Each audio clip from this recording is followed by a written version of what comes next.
సంవత్సరాల అనుభవం ఆంధ్ర, తెలంగాణ, కర్ణాటక, తమిళనాడులో లక్షల మంది నమ్మకమైన కస్టమర్ల సంతోషాలకు నిలయమైన మీ నివాసానికి అందమైన చిరునామా. బట్ ఇంత పేరు సంపాదించుకున్న తర్వాత ఇండస్ట్రీలో కావచ్చు, బయట కావచ్చు, ఇప్పటికి కూడా మన ఐడెంటిటీ కాకుండా పలానా కోటా శ్రీనివాసరావు గారు తమ్ముడు ఈయన అని పిలుస్తున్నప్పుడు కొంత బాధ ఉంటుంది, కొంత హ్యాపీ ఉంటుంది, చిరాకు ఉంటాయి, మూడు ఉంటాయి. ఏ మనిషికైనా కామన్, అది ఒప్పుకోవాల్సిందే. అది తప్పదండి. అది మీకు ఎలా అంటే ఇనిషియల్ డేస్ నుంచి ఇప్పుడు వరకు చూస్తున్నారు కదా. ఏంటంటే పలానా కలెక్టర్ గారి దగ్గర పని ఉంది అనుకున్నాం అనుకోండి, వెళ్దాం పదే నీకు కలెక్టర్ గారు తెలుసు, మనవాడు తెలుసుగా అని శ్రీనివాసరావు తమ్ముడిగా తెలుసు, శ్రీనివాస ఆ కాన్ఫిడెన్స్ ఉంది. అది నేను అంటాను.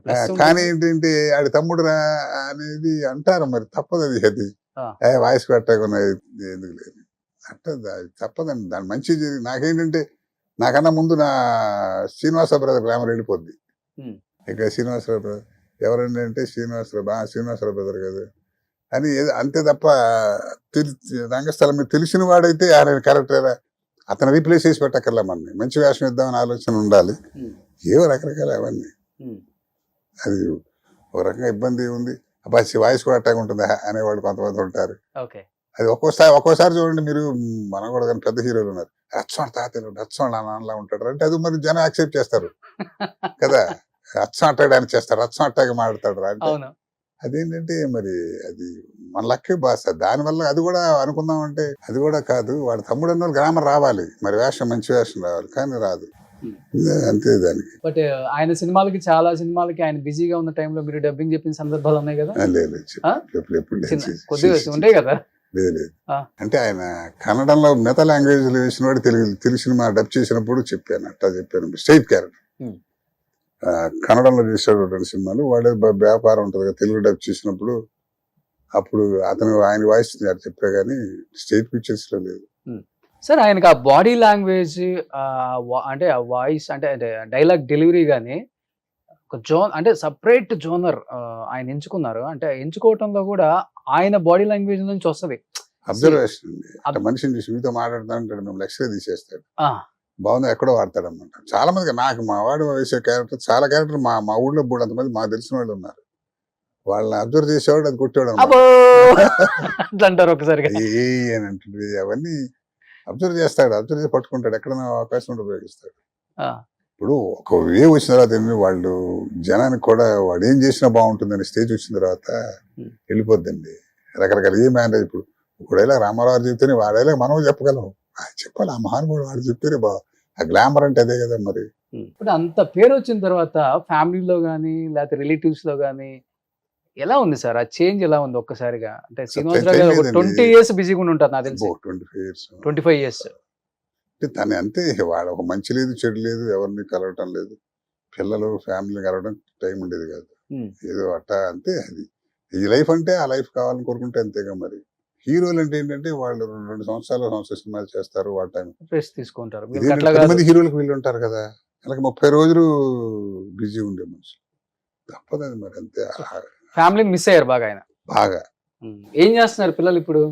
పిల్లలు కుర్రాడు ఏదో ఇబ్బంది అని తెలుసు కదా, చనిపోయారు. పిల్లలిద్దరు ఇక్కడ సెటిల్ అయ్యారు బాగా. వాళ్ళు బాగానే వాళ్ళంతా హైదరాబాద్ అని ఉంటారు. 2 అమ్మాయిలు కదా. 2 అమ్మాయిలు, పిల్లలిద్దరు వాళ్ళు హౌస్ వైఫ్ గానే ఉంటారు. కుర్రాళ్ళు ఇద్దరు, ఒక ఆయన CA, పెద్దలు CA, రెండో అతను బ్యాంక్ ఆఫీసర్.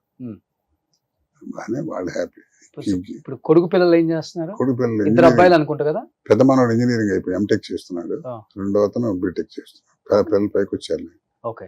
మంచి ఇంటెలిజెంట్ పిల్లలు మనవాళ్ళు. ఎవరైనా వస్తున్నారా యాక్టింగ్ లోకి? లేదు, అస్సలు లేదు. వాళ్ళు మా శ్రీనివాసరావు అబ్బాయి రావాలని ఇప్పుడు వాడే వస్తాడు అనుకున్నాం. పాపం తప్పు కొట్టింది. చేశాడు, 2 సినిమాలు చేశాడు. చేశారు అప్పటికి కూడా. ఏదో బ్యాడ్. చాలా ఇయర్స్ పట్టింది కదా అన్నయ్యకి బయట పడ్డా. మర్చిపోయాను కూడా. ఇప్పుడు కూడా ఆయన బయట పడలేంట. మనం చెప్తాం కానీ తను తప్పదుగా, మరి అనుభవించాడు తెలుస్తుందని. మనం ఏమిదయా మర్చిపోంటాం కదా, అది మరి జరిగేది కష్టం.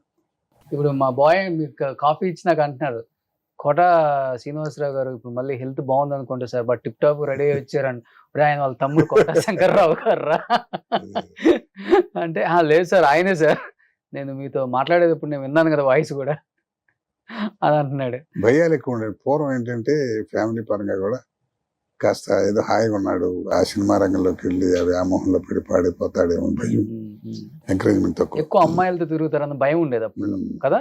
అదే ఈజీగా ఇప్పుడు అన్నిట్లోనూ ఉందండి చెడిపోవడం, క్యారెక్టర్ లేకపోవడం. ఇక్కడ ఏంటి అవకాశాలు ఎక్కువ, Hmm. కాస్త తప్పు చేసినా కూడా ఎక్స్పోజర్ అయిపోతుంది, బయట తెలిసిపోతుంది. అవునవును. ఇప్పుడు మిగతా వాటి టీవీలు పేపర్లు ఎన్ని చూడట్లేదు మనం, ఇది అమాయకంగా ఉన్నాడు కూడా పెద్ద రేపులు చేస్తున్నాడు.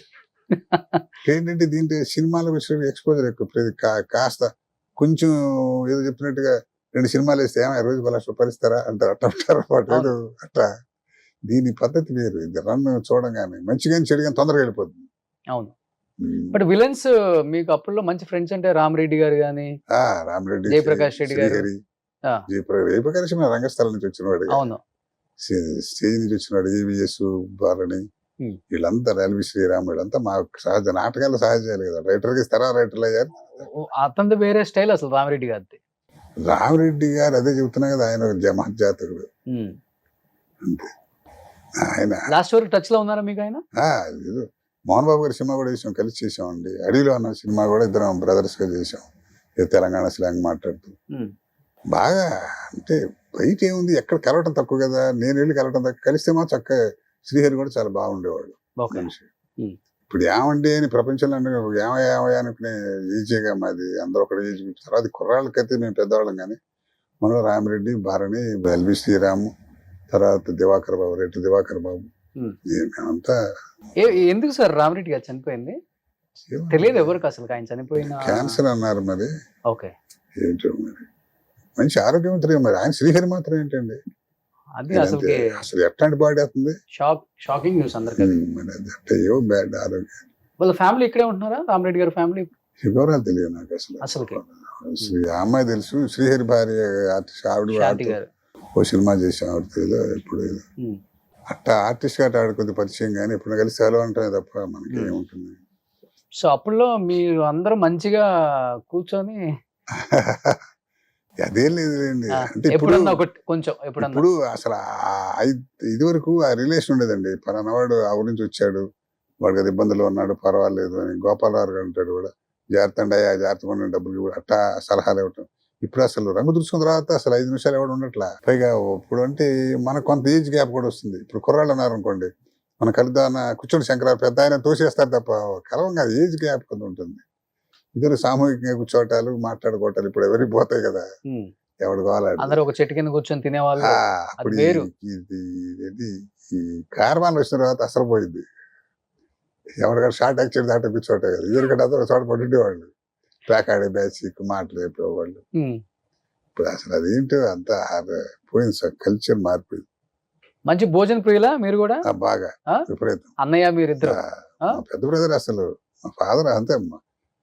మెయిన్ అసలు ముందు జీవితంలో ప్రాధాన్యత పోయి తర్వాత మిగతావన్నీ. ఓకే. కృష్ణారామ అనుకోవడం ఏదంతా. సుమన్ టీవీలో మీ పర్సనల్ అండ్ బిజినెస్ ప్రమోషన్స్ కోసం కింది నెంబర్కి కాంటాక్ట్ చేయండి.